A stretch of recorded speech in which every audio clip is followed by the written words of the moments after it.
Eto na naman, may tanong na naman tayo about sound.me. Ayan, kung may mga tanong pa po kayo, mag-iwan lang po kayo sa comment section ha. Ayan, bago ko sagutin ang tanong ni sir, ayan, papalo muna po para lagi tayo updated sa ating mga video ha. Ayan. At ayan, kung gusto niyo po matuto about sound.me, kung baguhan lang po kayo, pwede niyo po ako i-message sa aking FB account at papalo na rin po. Doon ko po kayo tutulungan about sound.me.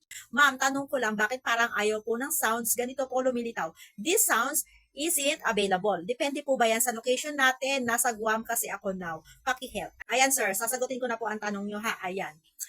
Hindi po dahil nasa Guam kayo. Ito po ang sagot dyan. Dahil naka-business account kayo, sir. Yes po, naka-business account kayo. Kapag naka-business account kayo, mga loads ko, hindi po kayo makakagamit ng mga sound na galing kay Sound.me dahil for commercial use only ang nakalagay kapag gagamitin nyo.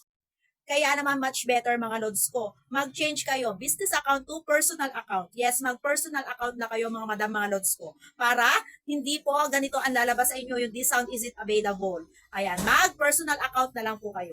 Ay naman, worry ko naman ay masasagot na ang problema nito.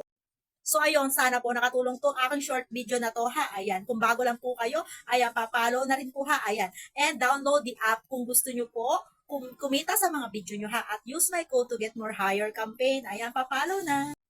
At pwede nyo rin po ako message sa aking FB account para doon ko po kayo tutulungan ha. Ayan, happy earning mga lods.